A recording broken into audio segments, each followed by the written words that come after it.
You have to learn to live the question. Words of wisdom from Patricia Moreno.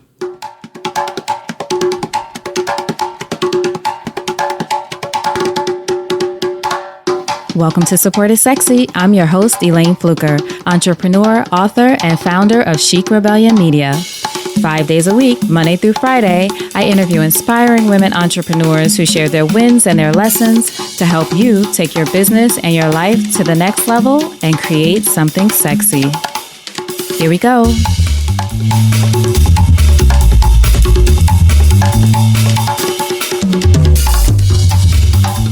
Hi, everyone. Welcome to episode 280 of the Support is Sexy podcast. I'm happy to have you here. It just would not be the same without you. And over the next couple of weeks, we're trying something new. I am actually taking a tiny bit of a break. I'm still recording and doing a lot of work behind the scenes with the Support is Sexy podcast. But the next couple of weeks, I am going to share with you some of I don't say my favorite episodes. There are no favorite children here. But I'm going to share with you the episodes that had such an impact with me over the past year. The Support is Sexy podcast is 1 year old. Yay! Thank you so much for being here and rocking with us for the last year. But I'm going to share with you episodes that truly had an impact on me over the year and that I quote again and again, that I referred to again and again, that really were, I guess, timely for me in whatever I was going through at the time. And that's the thing. That's why I say there are no favorites. I love all of the women, of course, who have said yes and been on the show. I love all of the information and the content that has been shared. But a few of them really resonated with me because of what I was going through or what stage of the journey I was in. So this first one from Patricia Moreno is actually episode 26 of the podcast in our rewind for today. That's what I'm calling this week, the rewind. It's episode 26, and it is honestly the one I refer to the most because of the quote that I mentioned at the beginning. You have to learn to live the question.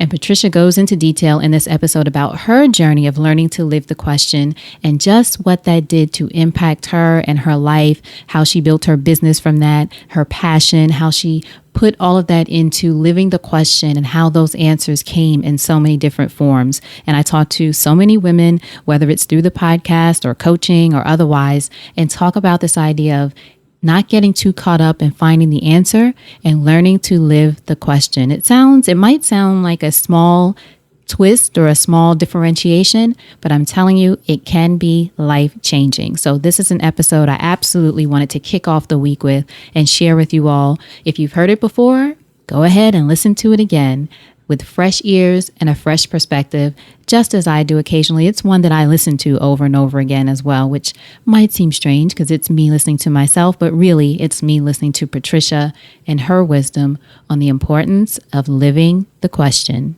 So here we go. So Patricia, thank you so much for joining us on an episode of Support is Sexy. I'm excited to have you here. I'm excited to be here. Thank you for having me. Thank you. So I have to ask you the first question I ask everyone. When did you first fall in love with entrepreneurship?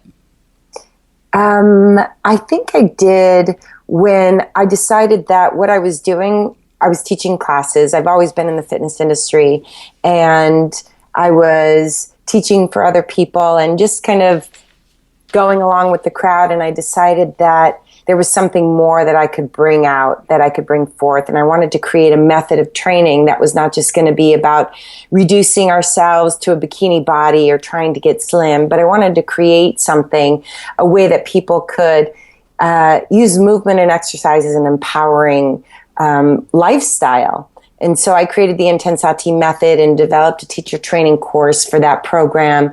And I think that was really the first time where I'm like, oh my gosh, I'm starting a business. This is different than just, teaching for someone or being hired to go here and there to present in Italy or Mexico, but I'm developing a business. And I think that passion for bringing forth something that wasn't already out there was what gave me the guts, really, to be able to do that.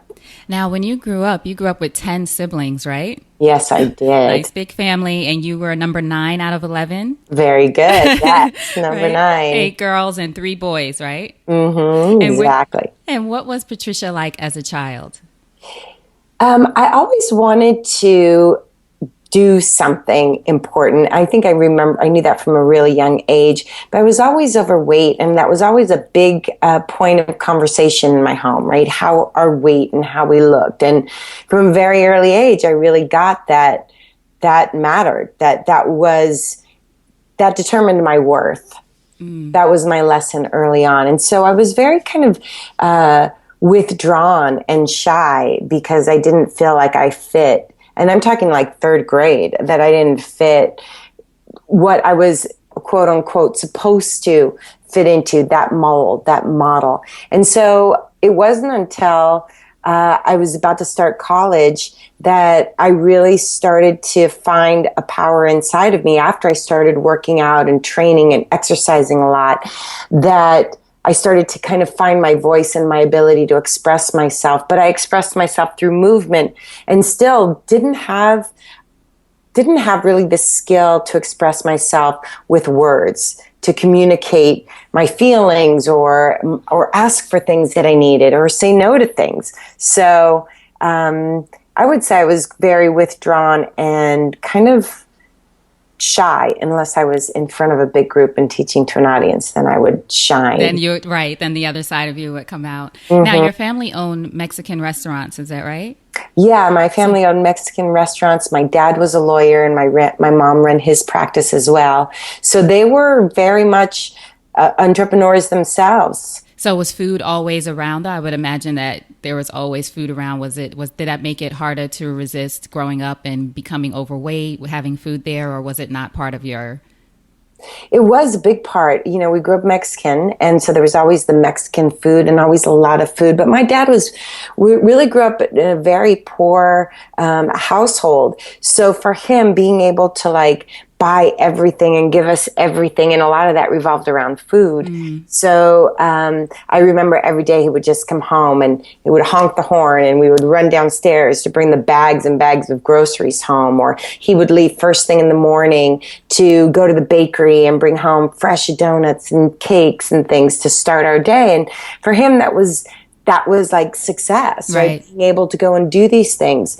And then on the other hand, my mom was someone who had her own issues with food, right? She didn't know how to create the lifestyle that would support what she really wanted. So she did what most people even today do, which is they diet and then they binge, or they're off the diet, then they're on the diet. But there's not this middle ground of consistency that helps them move into that lifestyle that they want. And so that was really the big issue in my house. Was it difficult for you and all of your siblings, or mainly with you? Because I know I read that your weight topped 212 pounds at one point when you were younger. Yeah, no, most everybody, except for the guys. There's 3 boys in our family. They don't really struggle with it. Right. As a lot of men don't. Right. But there's, my family struggles with it. Not everybody, but it's a challenge in our house, and certainly wasn't the only one.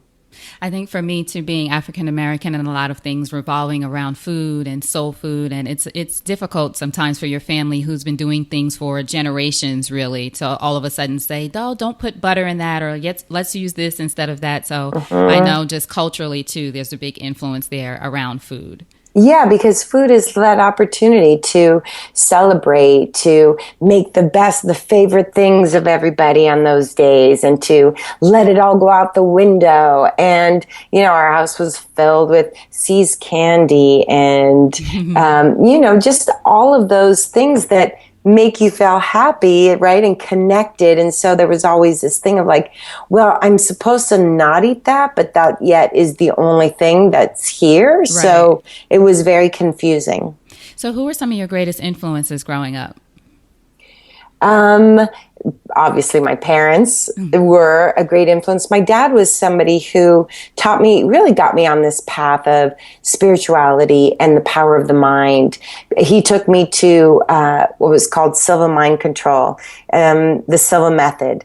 And it's a meditation that puts you in this alpha state where you can influence yourself to do things that you can't consciously program yourself to do. And so I was probably 13 when I went there and learned that first thing of getting myself what they call to level, and that level of where you can influence yourself to change.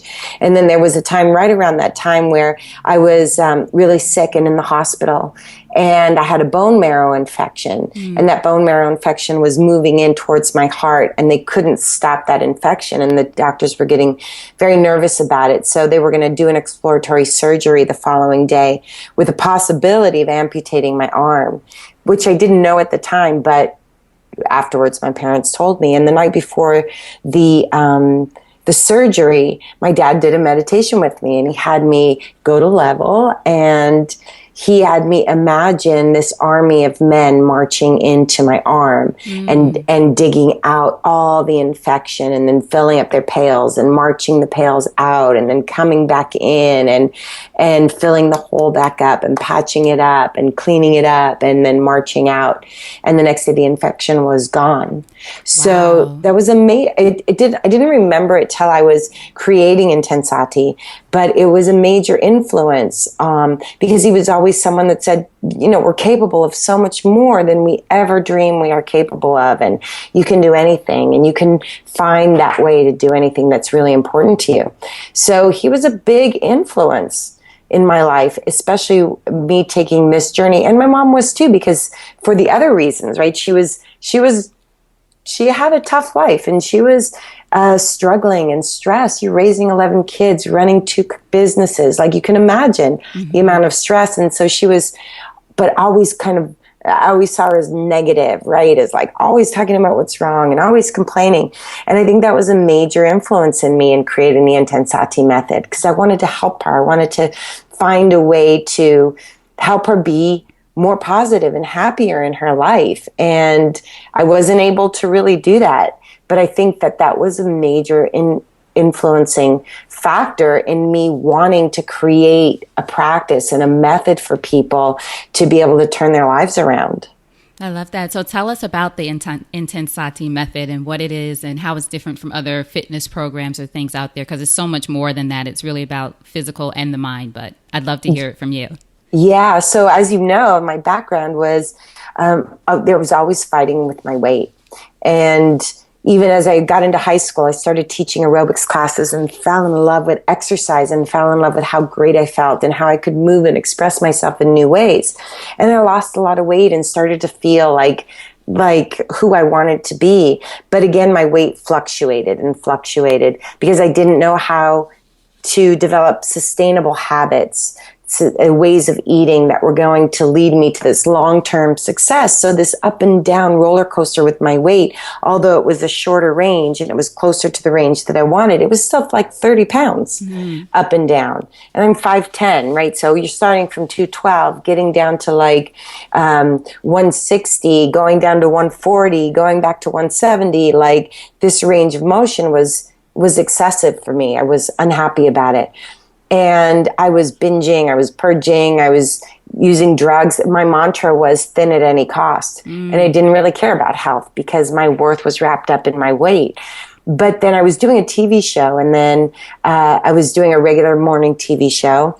And of course, I got super thin and ripped to do the show. But then, as usual, my weight started to rise up again. And the producer pulled me in to his office and was just like, he was very nice about it. He wasn't being mean about it, but he was asking me like, what's going on? And I just knew at that point, like, it's over. Like, the gig is up. I just did this on national TV. I'm not fooling anybody. Here I am, like, on magazine covers doing DVDs.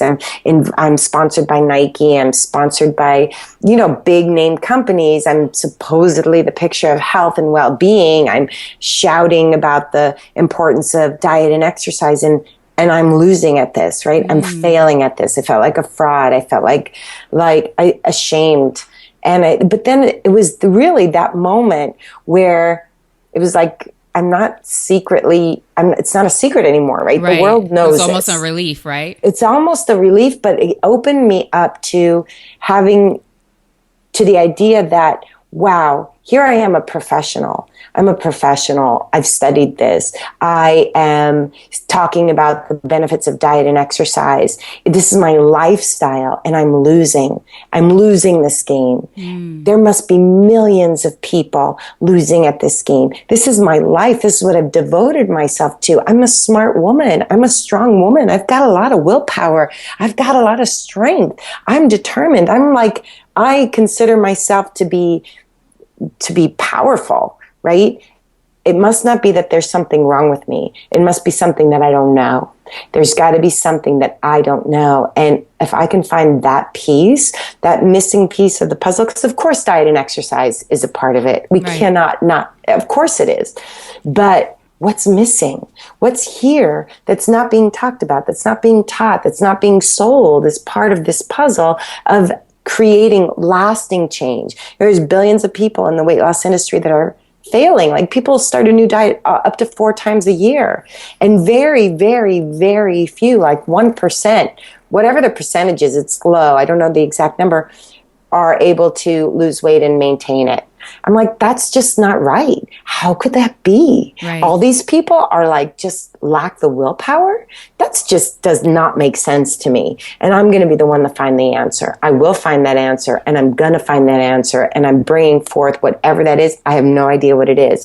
And I went on a search to find it. I started reading books. I started traveling around the world, meeting with gurus and trainers and people who were in the personal development field and life coaches. And I wanted to find what that missing piece was. And one of the things that was a defining moment for me was I was literally in Fiji listening to a talk from Deepak Chopra.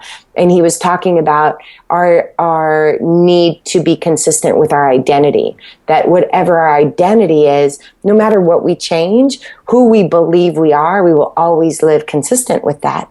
And I remember being in the shower, and I was kind of thinking about that, and I was like, oh my God. It was like this whole new awareness came in, and I thought, well, if every time I go to the gym because I'm fat, if every time I work out because I'm fat, I have to go work out, I'm fat, I have to diet, I'm fat, I need to restrain and restrict, I'm fat, I need more willpower.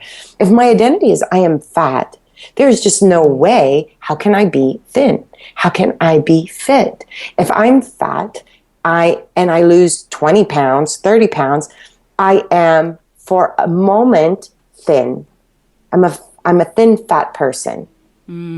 Right? Mm-hmm. I'm not just now at this new level of identity. Right, because you still identify yourself as fat. I still identify myself as fat, that I'm able to like restrict long enough. But there's part of me that always knew. I remember going for a competition. I was doing an aerobics competition. It was a national competition. I'd gotten down to 140, which was ripped for me. I mean, ripped. You could see my abs. I was wearing short shorts. I was like bulging muscles. I was like perfect in my mind. Perfect. But I knew, like, I was scared because I knew the day after the competition, it was all like a fat suit going to explode back to my reality. I knew it. And so I couldn't even enjoy where I was because I'm like, this is so temporary. It's so temporary. My identity is I am fat. So when I had that realization, I thought, well, then how do I help people change their identity? And your identity is consistent with those words that you put after I am. And if you are, we can use our words not to just describe ourselves, but we can use our words to actually become and to change ourselves. Mm-hmm. And so I wanted to create, and studying the power of language and The Secret was a big deal. And all of these books about how our thoughts create our reality. And, there wasn't Instagram at the time, but they're all the books that I was reading and that were being very popular. The Wayne Dyer, Manifest Your Destiny, Louise Hay, with The Power of the Affirmations, and book after book after book was saying that our language determines our reality. And Tony Robbins taught that your state, you don't succeed dependent on your capacity. It's your state that determines your capacity, your state of mind. And so I wanted to create a workout where we could learn to self-generate positive states and use language to affirm the identity, that part of us that's already in there, but that we could affirm it and summons it so that the identity that we want to relate to more, we can summons it forth. So I created a workout which combines affirmations or power virtues, right? We speak virtues into existence. I am strong. I am powerful. I am accepting. I am courageous. I am lovable. I am every word you can possibly think of that we might want to summons from within ourselves. But affirmations don't work when they're not embodied, when there's no emotional tie to it. So to just say, I am thin, I am thin, I am thin, I am thin, I am thin, and look at your watch and say, oh my God, okay, that's 10 minutes. I've met my quota. I'm done. If it doesn't activate a feeling, it hasn't impressed upon your subconscious mind. It hasn't reprogrammed you. It hasn't created that new neural pathway. So I wanted to create a practice that people could participate in where they could literally practice summonsing their badass self, right? They could summons their courage. They could summons their confidence and literally rewrite their identity. So we use statements of I am statements that help you remember a time, because we've all had times when we felt courageous. We've all had times when we felt enough. There are times that we have felt worthy, or we have felt beautiful or sexy, any of these things. We have those times. Maybe they've been not so few, not so many, but we can find that place within us where we have experienced it and we can summons it. And now it's not just this affirmation of us trying to be some future self, but it is thinking from the person that we want to be, not about the person we want to be. So it changes our identity. I love that. That's it. That's so, in a nutshell, that's so powerful. I'm ready to work out just listening to you. That's Good. Beautiful. And in that moment when it came to you, or when you had that sort of epiphany in the shower, did you know right away, this is the thing? Did you feel like jumping out of the shower to write it down? Or did you just have that feeling of this is what I'm going to create? I knew it was one piece of it. I knew it was one piece. I didn't know yet it was it. There was another defining moment, because after I came out of the shower, I literally ran back, because it was an event, right? And we were there for a week. It was a week-long retreat in Fiji. And so we were all in this week-long. That was just one of the, I ran back. My hair is wet. And I literally just like said the whole thing. Everybody's eyes were wide open. They got it. They all got it. They're like, you teach the rest of the weekend. You teach like it was so right, and everybody felt it, but I thought, it's not done. This isn't it. So the next defining moment was truly like, I was at another retreat. I was in the Bahamas with Tony Robbins, and the Fiji retreat was a Tony Robbins week-long retreat as well, but Deepak was talking about blah, blah, blah.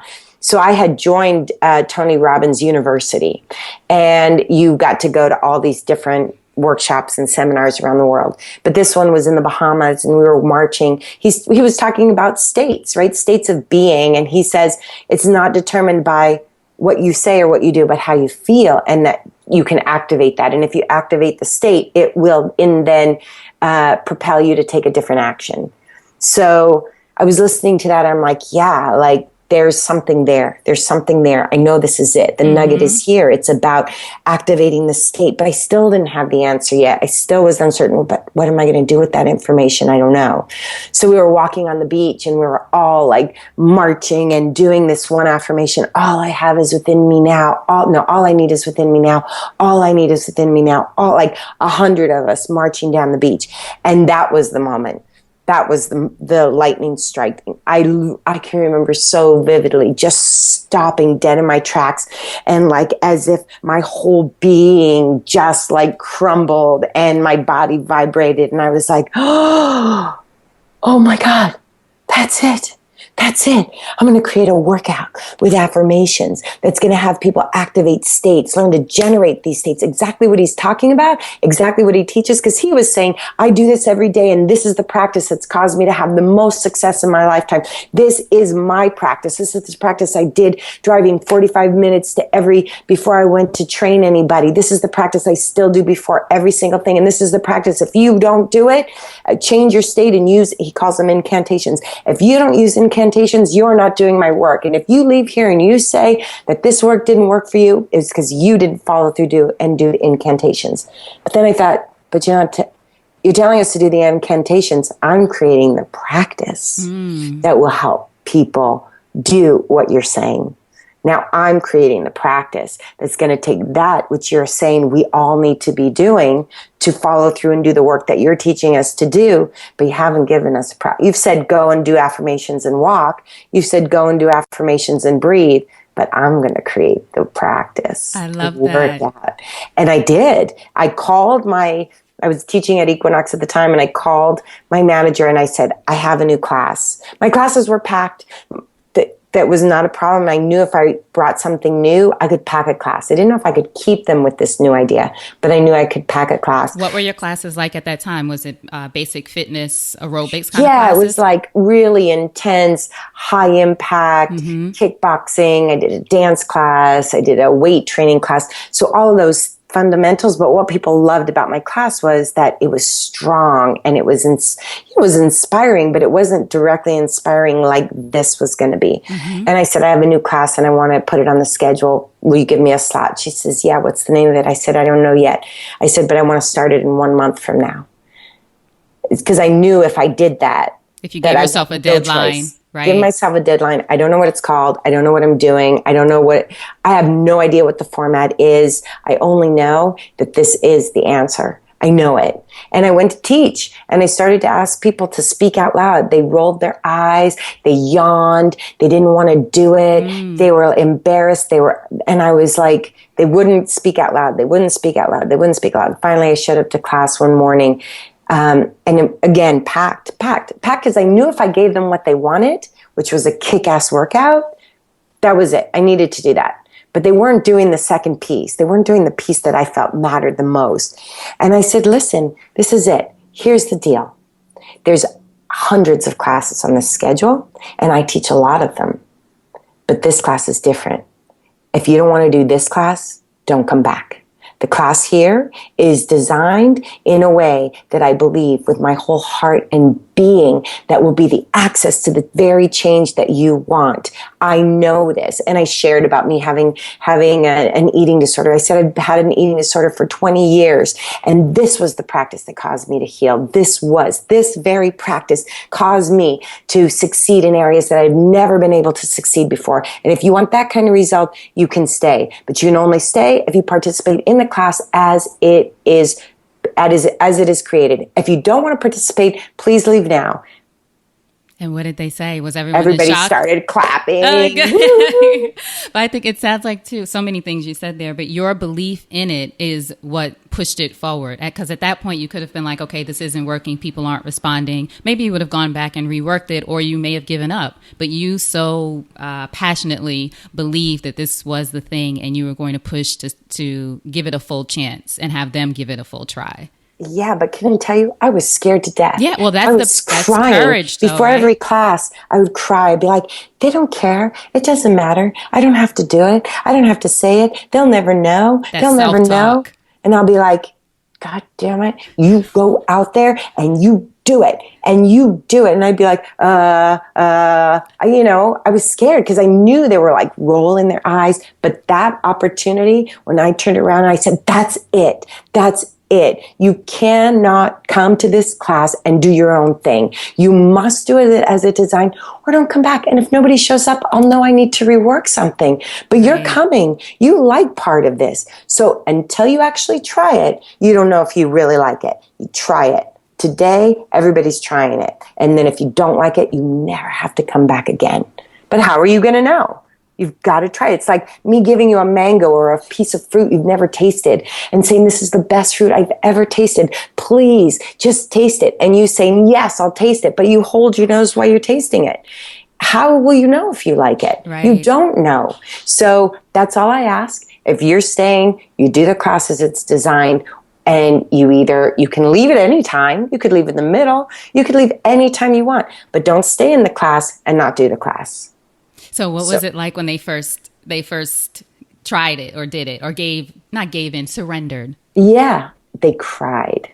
They cried. People came up to me with tears. They're like, I'm so embarrassed. I don't know why I'm crying. I said, you're crying because you're feeling relief from the criticism, from the judgment that we're constantly pouring on ourselves. Sometimes the affirmation is not even strong enough yet to get you to actually feel the courage or confidence or the emotion, but it's enough to put a gate up so that you're no longer saying what you used to say.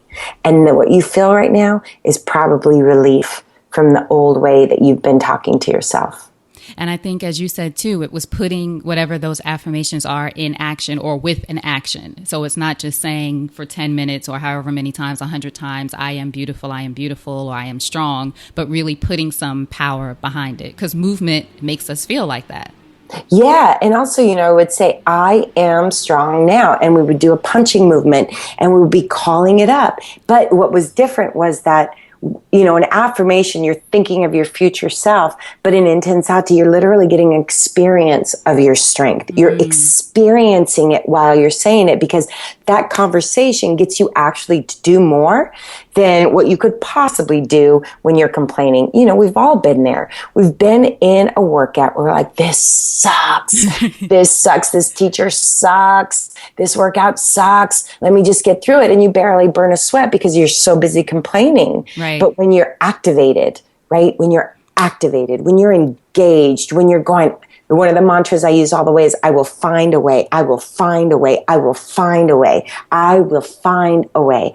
And I'm determined to succeed. I have everything that I need. When you're saying that, your brain, there's this thing called in your brain, the reticular activating system. So the reticular activating system is what decides what you pay attention to. So there's millions of bits of information going on all the time. But your intention, your wanting to find something, your expectation will have your eyes see what's most important to you. So when you're saying, I am strong, then your brain says, I have to find evidence of that. And your brain will find evidence of that. If you're saying, I am weak, I don't know what I'm doing, this sucks, then it's easy to find evidence of that. That's right. Like the easy way to go. Right. The negative is always available, as Tony Robbins says, but so are the good things. And you decide what you pull in. Yeah, and it's based on this part of our brain that is deleting all of these, deleting and distorting information at all times. It's like when someone's pregnant, all you see are pregnant women. When you buy a new car, you want to buy a new car, all you see is that car. Right? Because your brain has been activated to just like hone in on the thing that's important to you at that time.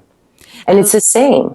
One of the affirmations or movements that I love that you have is when you're pulling in the positive. I can't remember what the phrase is that you say with it, but it's like you're pulling in to you the thing that you really want. Yeah, there's a move where it's literally like you're grabbing. You're reach and grab. What do you want? Pull more love, pull more joy, pull more abundance. What do you want? Pull it in. And it's a fantastic exercise because it gets you excited and helps you really realize you have to participate in pulling to you what it is you want more of in your life, instead of just complaining about what is and like blah, blah, blah, or blah. just sitting back and waiting for it to magically happen. Yeah. Right. Yeah. Like decide what you want more of. Decide what's important to you. What do you want more of today? Is it energy? Is it compassion? Is it to be kind? What is it? Pull it in and activate it within yourself. And I think your story is such an example of that. And when you were looking for what kind of program you wanted to create, because you didn't know exactly what it was, you didn't have the answer, like you said, but you knew you were setting out to get it and pulling that toward you. So it comes in the shower, it comes in a walk on the beach. You never, and I always tell people, let go of the how. You wouldn't be able to say, I'm going to figure this out when I'm walking on the beach with 100 people saying, you'd never be able to script that, but you were pulling it into you. No, but here's the cool thing is, once I made that decision, it's like, this is my favorite part about creating and about finding solutions. Once you decide that I want to find, you don't even have to know what the solution is. Right. I want to find a solution. I want to create something new. I know that there's something out there that I could create that's missing. And you keep that excitement. I remember I was walking at the gym and I start talking to a guy and I'm like, what are you up to? He's like, I'm training to be a life coach. I'm like, what's that? Mm-hmm. And he's like, it's a guy that helps people. I'm like, that's interesting. I would like to do that. And then I go home and I'm eating lunch and I turn on the TV and Tony Robbins is on TV selling his thing. I'm like, life coach, interesting. Maybe there's something here. I buy all of his CDs. I listen and I'm like, oh my God, there's something here. There's something here. So the thing is, it's like the feeling you get when you get an answer, the feeling in your body when you get inspired, when you get an idea, but you can't get the idea until you've set the intention or you've asked the question. When you ask the question, what is it that I can bring forth that nobody else is talking about in this area? What is it that's not helping me achieve this lasting change that I so want? I'm smart. I'm a good person. Like, right. I know what I'm doing. Like, I can follow through on things. What's missing? And then just living the questions, literally living the question, but the right question, not why am I such an asshole or how come I can never follow through on things? What could I do? What could I do today to be even more sure of myself? What is it that I could find that is going to help me and others achieve lasting positive change? That was the question I lived. What is it? What is it? What's that piece that I could bring forth so that when you see an answer, you feel the answer, right? It's an entire, and I remember this one day, it was so cool. I'm walking down the street, leaving the gym, and I'm living this question, right? It's just in my reality. I'm just contemplating, I'm curious, I'm wondering. And I was reading a lot of Wayne Dyer's books. Do you know who Wayne Dyer is? I don't know Wayne Dyer. Okay, you got to put him on. I'm definitely, and I'm going to link to all the books that you've mentioned here so people can buy them. Oh my God, so many. Oh my God, so many. So I'm reading Wayne Dyer's book, Manifest Your Destiny, or one of his many. And he talks about a meditation he does that his guru gave to him. And I thought, I want to meet Wayne Dyer's guru. You know, there's going to the teacher, but then you go to the teacher's teacher, right? And you got the goods, right? Yeah, I want to go to the teacher's teacher. Like, I think he's all that. Let's see who's all that Wayne Dyer thinks is all that. Right. So I'm walking down the street. I don't know. I just had thought of it while reading his book, and I'm leaving the gym, and I see literally on the wall a piece of paper, like an 8x10 piece of paper, lined piece of paper. And at the top, in handwriting, someone writes, meet Wayne Dyer's guru. And there is like tear sheets with the number to call and the address. And it's literally happening in 5 minutes. And it's about a 10-minute walk from where I'm at. And I'm like, you called that in. Oh my God. And thank God, like, I don't know where I was on my way to. I was on the way to the train. I run to this church. He's at this church down the street. I'm like, can't believe it. I can't believe it. This is my moment. I can't believe it. I run to the church. Everybody's sitting in the church quiet. I don't even know what they're doing. They're meditating. But I was like, what is going on? And there's this guy sitting at the front on the floor in a lotus pose. He's just sitting there, and I'm like tippy-toeing in, trying to find my spot, waiting to hear this magical story. I don't know what. And I sit down, and it seems like he's waiting for me because the place is full. And as soon as I sit down and get settled, he opens his eyes, and he says, you are what you think you are. And I just start bawling, like hysterical, like, I didn't hear one other word. That was it. That's all I needed to hear, because I was learning that, right? And all the pieces, this was before, I don't know where it was in the range of, like, it was before Tony Robbins or what, but I was questioning, right? You get these answers, but you still question, is that really it? Is this really a good idea? Is this stupid? Are people going to do this? You know, it's not always just like, yeah, this is it. I got it. Right. I had these moments, but then I'm like, damn, I got to put the pedal to the metal. I got to actually now create it. The resistance comes there. The resistance and the question, and like, me, is it really? Like, you know, all of these. So when he said that, there was something that it affirmed in me, like, you're on the right track. This is it. That's all I needed. It wasn't what he said as much as the feeling and the message that I got. In the moment. In the moment of this, like, it was an answer to the question, right? Am I on the right track? The question was, am I on the right track? Just tell me, am I on the right track? I need to know, is this the thing that I've been looking for? Am I on the right track? And when he said that, I swear, there was nothing else that I remember from that moment. But like, to find the paper, and it's happening right there, and I run down the street, and I open, and he says, and I studied with that guru for a while. What's his name? Do you remember? Oh, he's changed his name so many times. He changed, it'll come to me. I have to think about it. Okay. But it's interesting too, in that moment, as you mentioned, when you saw the paper, that's also for people to just be aware of is still taking the action. It was 10 minutes away. What if you said, oh, it's starting in a few minutes. I might not make it. I might not, you went into action. You took that, as Tony Robbins says, that massive action in that moment and you went there. Sometimes we even get the inspired moment, but we don't take the inspired action. Yeah. And it's, I have to say my biggest lesson, and I've used this technique many times in so many other areas of my life, is when you prime yourself, I'm going to look for the guru. When you prime yourself, when you ask those questions, when you just fill your heart with the passion and you stay in that state, you get the answers, you get the information. And the more that you continue to do that, you're literally compelled, right? It's not even a question. If you want it so much and you're like, that, I'll find a way. This is a must for me. And you stick to your musts. Like, don't go for your maybes. Don't go for those things that you're not willing to go all the way for. Like, find those things that you want to immerse yourself in, that's a must for you. That's why so many teachers say you have to make it a must. If I can, I will. No, if I can, I must. And if I must, I will. If I can, I must. And if I must, I will.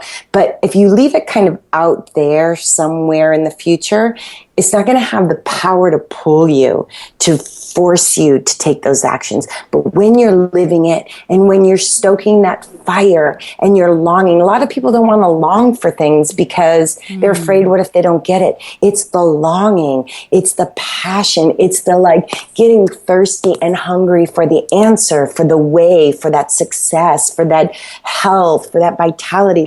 Let yourself be hungry for it. Be so hungry that everything in your brain is only pointing out your next best step. And you literally will be forced to take that action. Forced. It's not even going to be a question. And that's really what Tony talks about, what you're talking about. Get yourself in that state and then take massive action. But you don't have to force the massive action, which is the thing. Mm-hmm. You just have to be so lit up, like that mantra. That's one of my favorites. I'll find a way. I will find a way. I will find a way. I will find a way. I will not take try out of your vocabulary. Never ever say try. Try. It's never going to happen if you say try. I love that. So now, is this an example of how you help people find their thinner piece? One of the things that you talk about, quote unquote, thinner piece, is going through this and having this idea that you will find a way, that you will get healthy and all of those things. How do we find our thinner piece?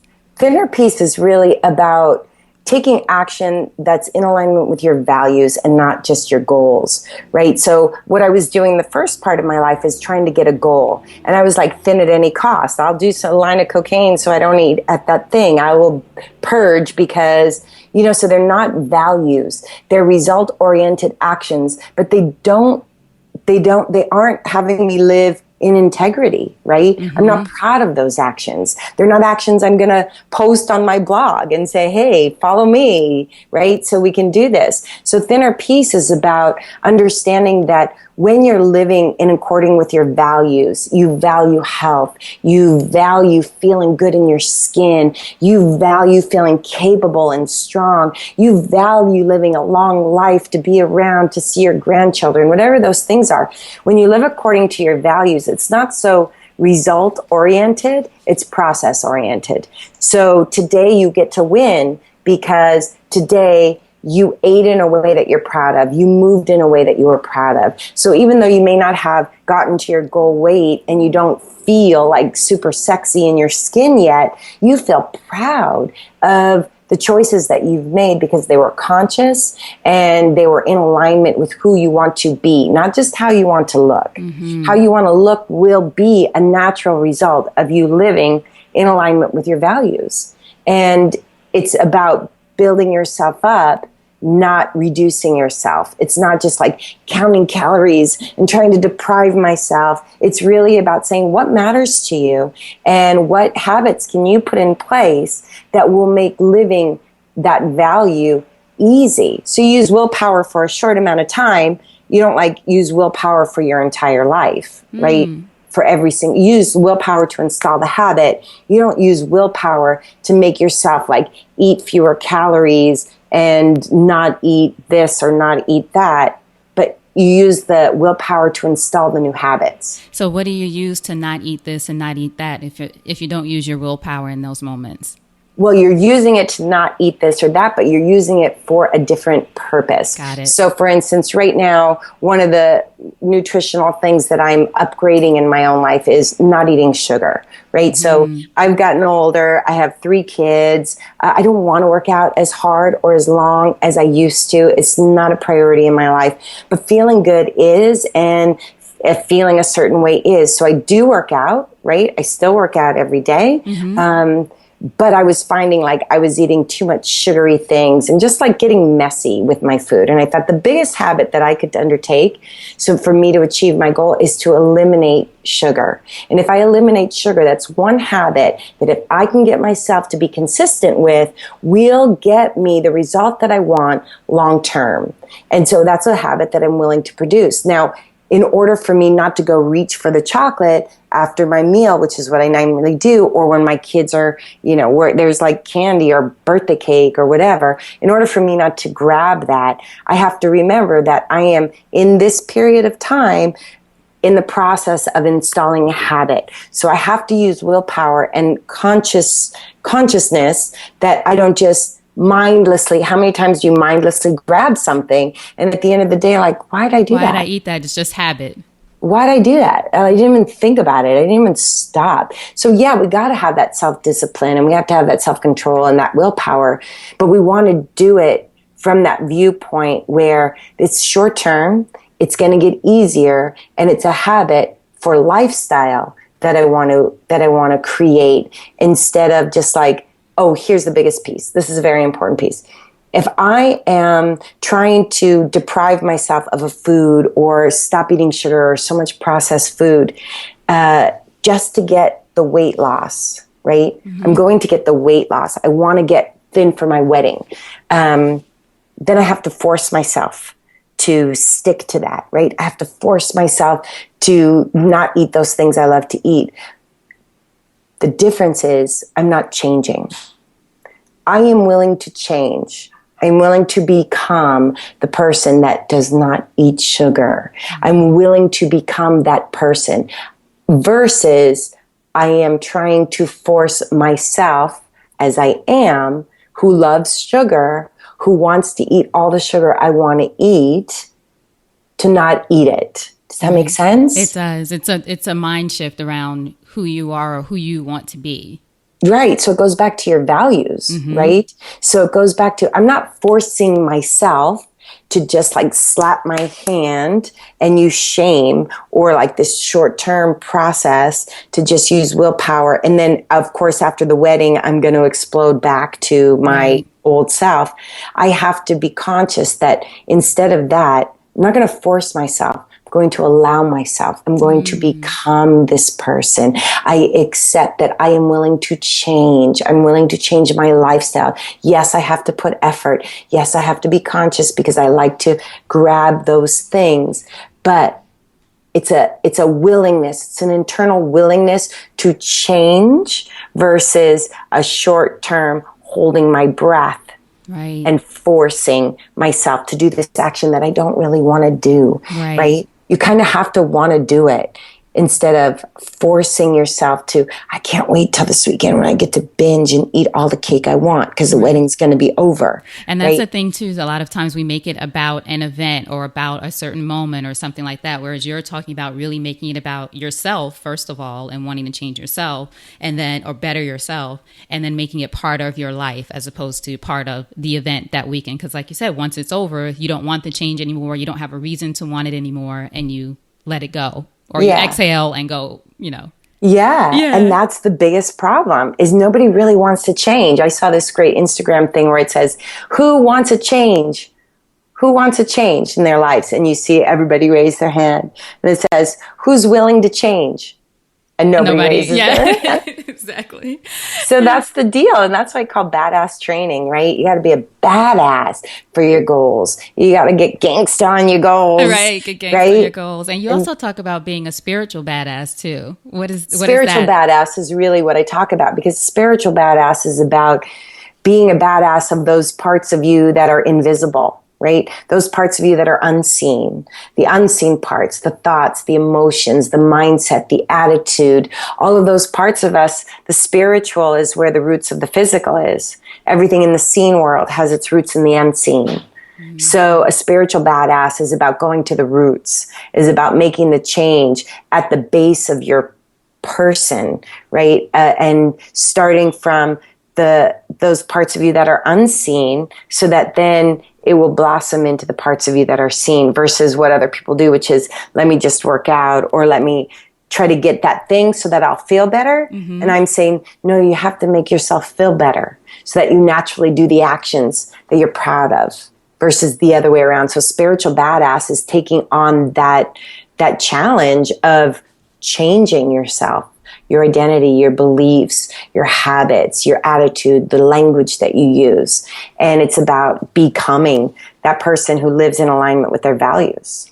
One of the things I love about you too, so many, but one of the things I love too on your Facebook Live I was watching recently, and you give people also, I guess they would be called hacks or techniques of how to, because we all can talk about the things that we can do to make that change or embody that change that we want to make. But sometimes in that moment, it's like, I just need something to stop me from grabbing that cake. So one of the things you did recently, you showed how to sort of use your hands or put something in your hand and toss it back and forth to be able to trigger something in your mind to sort of distract you from wanting to grab whatever that is. Oh, it's called a bilateral stimulation. Yes, so bilateral stimulation is really simple. Like, you can take an apple or a bottle of water and you put it in the center of your body, and you keep one hand at the center of your body, but you toss it to the opposite hand and open your hand out to the side. I don't know if that's explainable, but you just toss a ball or an apple or a bottle of water. When you get a craving or when you're stressed, you just pick something up and you toss it from hand to hand and you open the hand up. What happens is that usually stress or cravings, often cravings are a result of stress, that stress resides in one part of the brain. So when you stimulate both hemispheres of the brain, it will interrupt that pattern of stress. Mm-hmm. And once you interrupt that pattern of stress, it's like putting water on the fire, right? But the thing about bilateral stimulation or any of the techniques that I give people is, some of us feel the craving and then we just go feed the craving, right? Or we just have the impulse and we just go follow the impulse. The thing about bilateral stimulation or like I said, any of these tools is about taking that moment where you're saying, I feel the craving. It's here. I have power over this craving. I'm not going to let it impulse me. Whether it's like yell at my kids or eat that piece of cake, I'm going to take a moment and I'm going to interrupt this pattern. I'm going to interrupt this craving. I'm going to take responsibility. I'm going to do what I know how to do. But a lot of us use that idea that, I've just had a craving, I had to go eat that, as an excuse not to put that muscle behind rewiring ourselves and reprogramming ourselves. The privilege of being human is being able to rewire those connections in our brains, those patterns and those habits, not be a slave to the habits, not be a slave to the cravings. I don't have to not eat sugar for the rest of my life, but I don't want to be a slave to those cravings. Mm-hmm. I want to make the decision that I want to make that's appropriate for the result that I want to have. I don't want to be forced because I've been eating sugar all this time and I don't have the strength to stop doing what's harming me, what's keeping me from achieving my goals. I want to be able to decide I want to do something and follow through. So tools like the bilateral stimulation are great tools to have, because if you're serious about finding a way, you can find a way. And that's a great, simple one that works. Right. That's wonderful. And then I'm going to put links to everything, but will we be able to find things like that on your website or on the Intensati website? Right now, you can find it on, as I do the Facebook Live things, but I'm creating the Badass training. So there will be Badass 3 Training 101, and it'll focus on body first, because I think that's the access to everything, right? Upgrading the nutritional habits, upgrading the mental habits that do that. And it gives you the skills for achieving any goal. So I'm going to be launching that soon. Okay.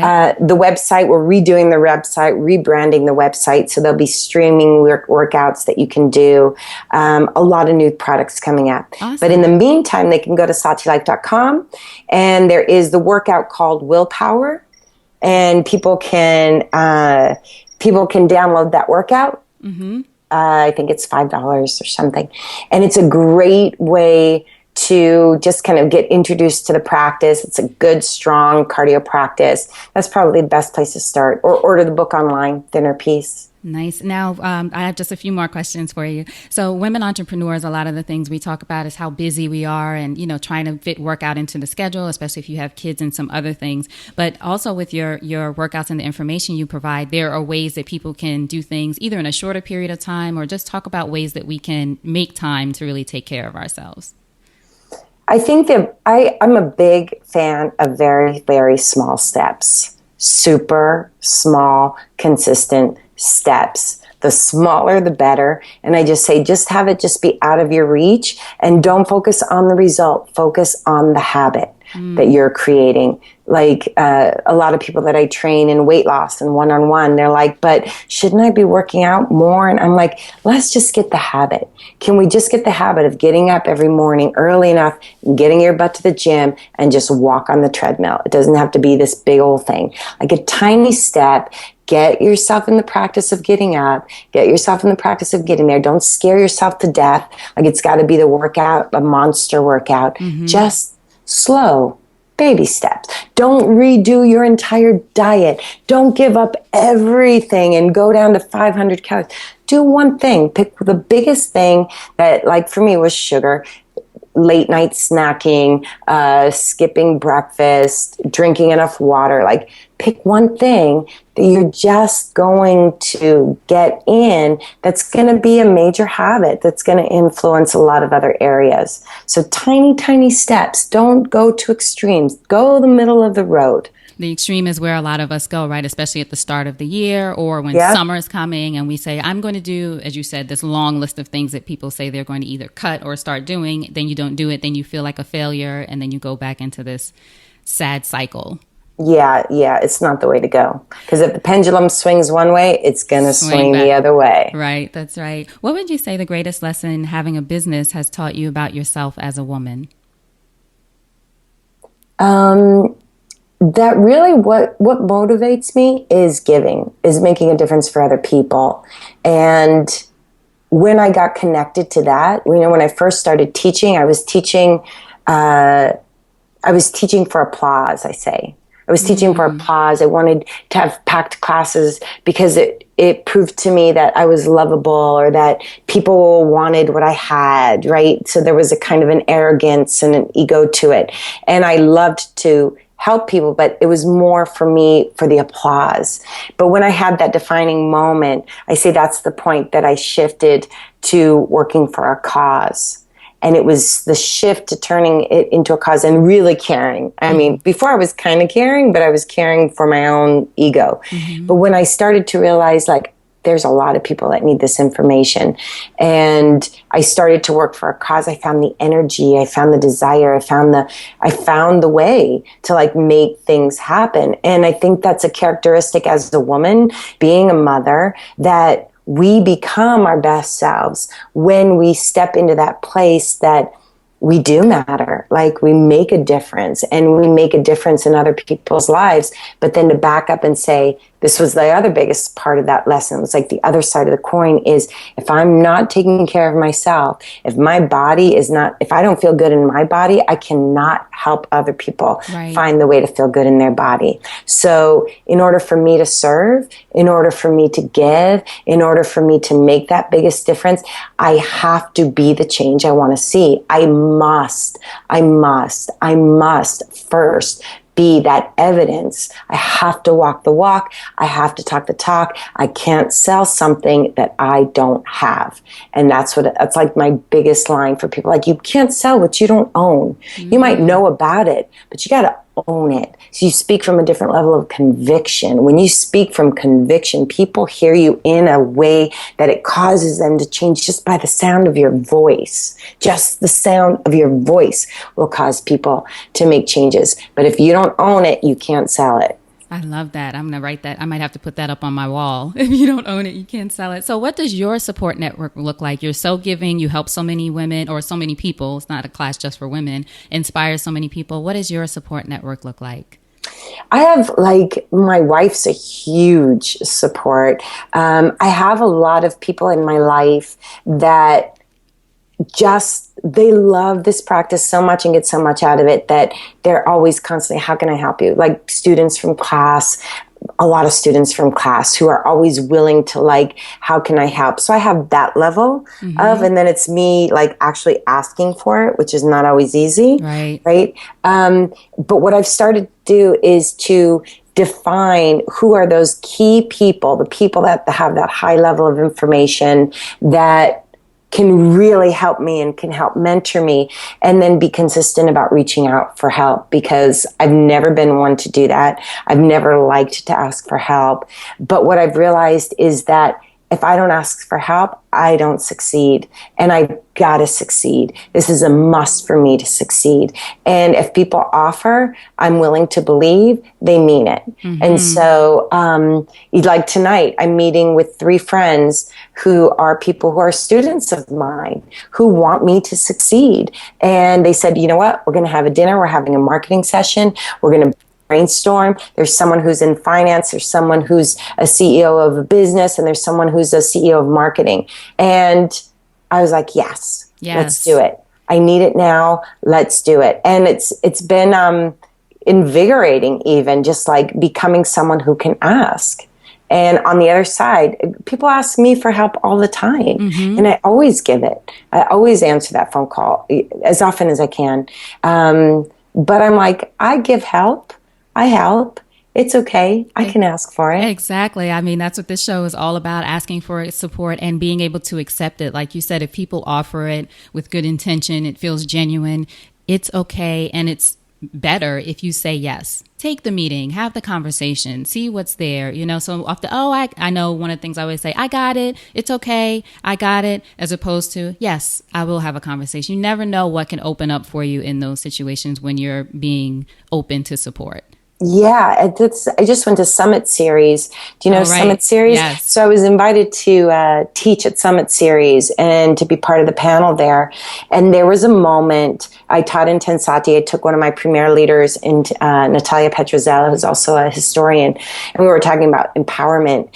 And we taught the class, and we were doing the talk, and in the middle of the talk, somebody stood up and said, there are 70 of us here, and we all want to help you. Tell us what you need. We believe in you. We believe in this. We want you to succeed. I started crying. Like, I was so, like, almost embarrassed. I was like crying, like the amount of intensity. And then I had to come home and I had to be like, call that one. That's right. And some people didn't answer my phone calls. And one woman at the end of that meeting, at the end of that weekend, she was on me like sugar. And she was just like, listen, I'm going to tell you right now, everybody here wants to help you and everybody here means it. But you're going to call and they're not going to answer your phone. You're going to email and they're not going to answer your email. Do not take it personally. You go back, you email again, you call again, because if you're not persistent, they're going to think you don't mean it. And if they don't answer, do not take no for an answer. You've got to have tough skin. You got to remember this moment, and you've got to go back and get what you need and ask for it. I was like, yeah. Yes, that is so powerful, because even when people offer us support, we reach out, they don't respond. We think, I don't want to bother them. I don't want to make them say, no, I can't right now. No, I can't. And even then, it's not something personal. You never know what's going on in someone's life at the time that you reach out. Yeah. And if they said it, they meant it. Right. That's what I'm going to assume. Right. If they said it, and I know me, I'm busy. There's like floods of emails. Right. There's floods. And sometimes like, you I miss need them. to get back. I miss them. And you don't. Right. There's a lot of emails that I never get back to. It's just not physically possible. Right. It's just not. And I know these women are busy. These are top level women in their game. So I'm just kind of waiting for the certain ones that I need to particularly ask, Right. and then I'll be going hard. I love it. So what's next for you? What are you most excited about today? I know you just mentioned that you're creating a course, and what other kinds of things are going on for you? I just rewrote my leader training, so if people want to teach Intensati. I'm super excited about this new format that I'm introducing. So we'll be rolling that out in the fall. Okay. That's always a highlight of my path, because I just want more people teaching this class. And I'm working on some audio products so that you can take me in your ear when you are walking, running, jogging, driving. The thing that people ask me for the most after I do any kind of a training or a class is they're like, I want to have you in my ear all the time. I want to take you with me yes. all the time. And so I'm listening, and I want to create that product that's just like, you can have me in your ear all the time. I love that. That's one of the powerful things about podcasts too, is being in someone's ear. There's some sort of connection with the brain of having it in your ear, a different kind of connection than reading it or watching it or that kind of thing. So I was thinking the same thing. I would want to take you with me everywhere. Oh, that's awesome. So one last question. Thank you so much for your time today. I want to ask you, if you think over your life and career and you had a chance to thank only one person whose support was critical to you personally or professionally, who would that be and what would you say? What would I say to that person? Yes. Who would it be? I really have to say my dad. I have to say my dad, because it was long term, and it was a consistent mantra in my ear of like, you can do anything. He would say, you're a Moreno, you could do anything. Mm-hmm. So it was like a whole other level. But I think it was that. I think it was my dad. Because I've had people professionally, and I've had a lot of teachers. And then I would say my second one is kind of like an extension of that. My dad is not living anymore.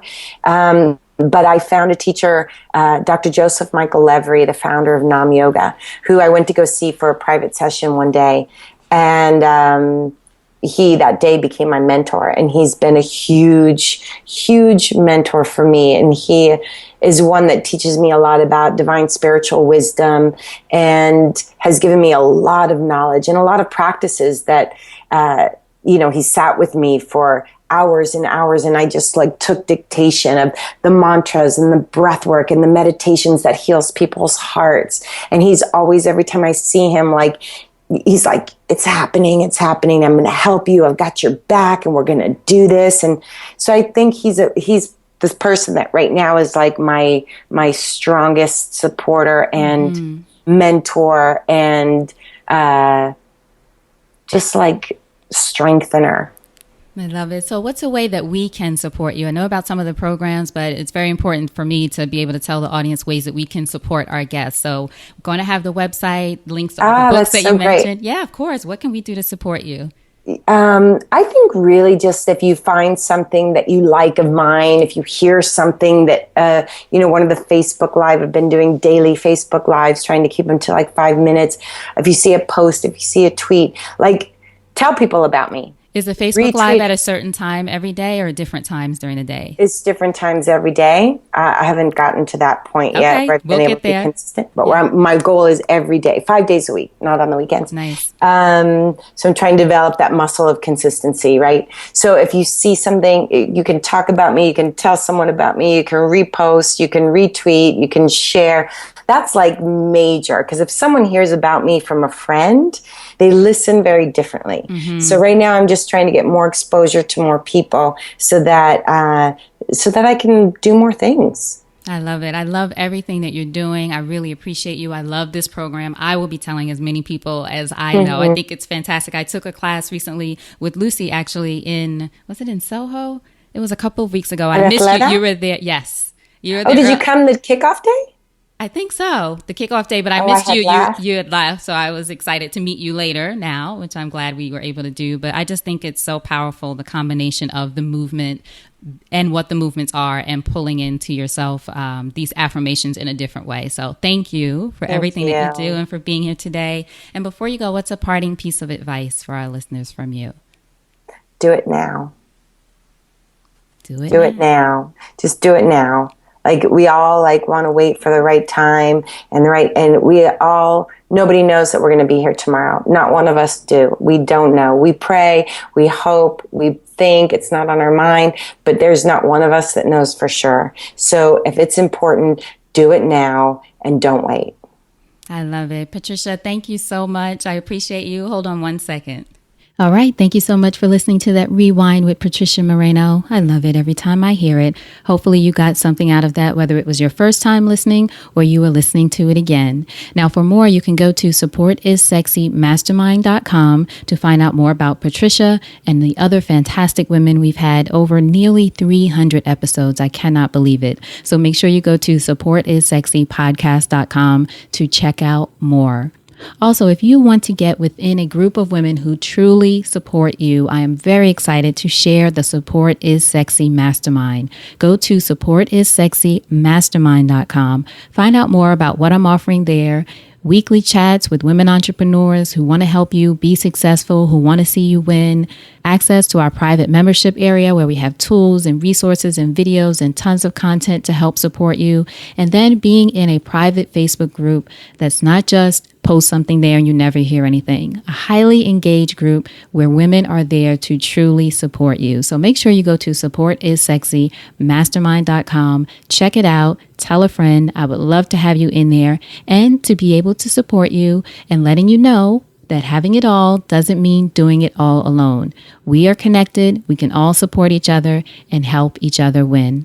All right. So thank you so much for being here. I look forward to sharing more with you tomorrow. And until then, you know what to do. Go out there and create something sexy. And I'll talk to you soon. Take care.